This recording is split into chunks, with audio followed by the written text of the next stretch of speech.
Assalamualaikum warahmatullahi wabarakatuh. Saya Abdul Holik dari SMP Negeri 2 Padalarang sebagai CGP Angkatan 4 dari Kabupaten Bandung Barat. Nah, pada saat ini saya akan sedikit berdiskusi dengan rekan saya yaitu Pak Kusnadi, ya. Beliau guru matematika dan kebetulan sekali kasus yang disodorkan itu sama, yaitu kasus tentang sedikit mengenai guru matematika, yaitu dalam proses pembelajaran matematika.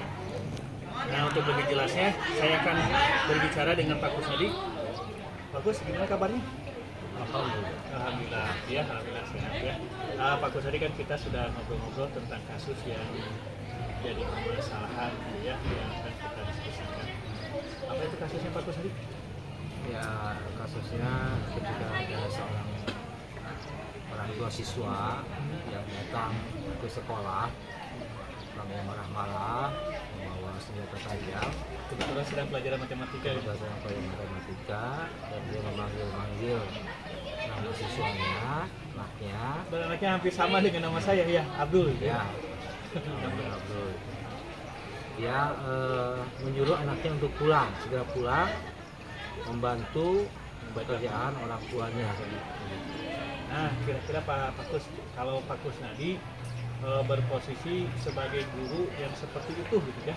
Ketika Pak Kusnadi sedang mengajar, kemudian ada orang tua memanggil anaknya untuk segera pulang sambil bawa golok ya, sambil marah-marah, anaknya juga ketakutan. Kira-kira apa langkah-langkah yang akan dilakukan oleh Pak Kusnadi, Pak Kus? Sebagai seorang pendidik mungkin ya Pak Abdul, mungkin kita harus, yang pertama itu kita berusaha agar tetap tenang. Itu berkata Oke, yang pertama itu kita berusaha menghadapi situasi apapun. Ketika orang tua sudah marah, kita berusaha untuk tetap tenang. tenang ya. Oke. Oke. Kemudian langkah berikutnya adalah ibaratnya api, kalau kita lawan dengan api lagi kan pasti akan membesar apinya. Nah, oleh karena itu api kita lawan dengan air. Ayo. Oke, biar maknyos gitu. Berarti kelembutan ini. Dengan kelembutan dan kasih sayang. Langkah berikutnya, saya coba untuk mengajak orang tua itu ke ruangan yang sepi, yang tenang, yang tidak dikerumuni anak-anak. Dia tidak mau, ya.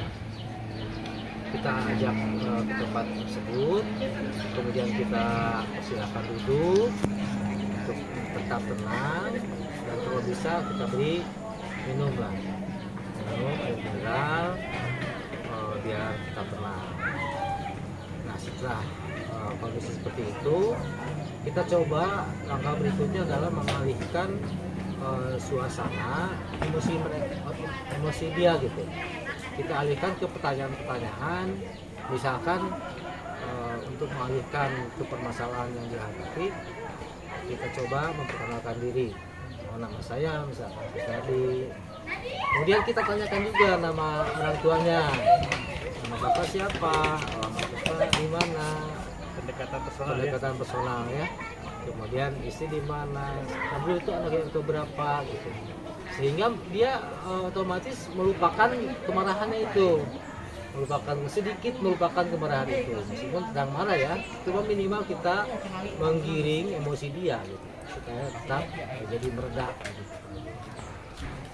Nah, kemudian langkah berikutnya kita coba klarifikasi apa sih duduk permasalahannya. Kita minta penjelasan pada orang tua. Setelah duduk tenang, mungkin emosinya sudah sedikit berkurang, logikanya sudah mulai jalan, kita tanya apa sih yang menjadi permasalahan, kenapa Abdul disuruh bekerja. Kita coba korek informasi.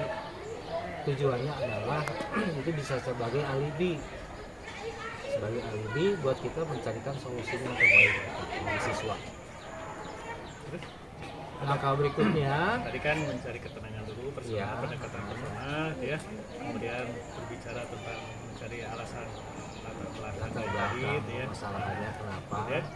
Nah, langkah berikutnya adalah kalau bisa kita panggil anaknya. Kita panggil anaknya, Langkah berikutnya itu pendekatan dengan anak gitu ya. pendekatan anak, klarifikasi kalau ditanya lah kenapa gitu, pilih mana nih, kamu senang bekerja atau senang sekolah? Senang bekerja atau senang belajar Senang gitu ya? belajar ya, senang sekolah, senang belajar. Nah, setelah dapat informasi dari anak, baru kita evaluasi dalam artian kita beri penjelasan sedikit demi sedikit kepada orang tua tentang pentingnya belajar. Jadi yang terakhir itu langkahnya itu adalah evaluasi ya. Evaluasi yaitu dengan cara memberikan penjelasan kepada orang tua siswa bahwa pentingnya belajar itu adalah demi masa depan anak. Ya. Jadi ya berarti langkah-langkah yang dilakukan ya Pak Ya, Gus ini. begitu langkah yang dilakukan. Oke, terima kasih Pak Gus Hadi. Sama-sama, Mudah-mudahan kita Pak bisa Aldo. mengembangkan pendidikan khususnya di SMP Negeri 2 Padang ini Pak Gus Amin, ya. amin. Ya, terima kasih. Itulah pembicaraan kami dengan Pak Kusnadi yaitu tentang masalah studi kasus tentang pembelajaran matematika. Terima kasih. Assalamualaikum warahmatullahi wabarakatuh. Salam.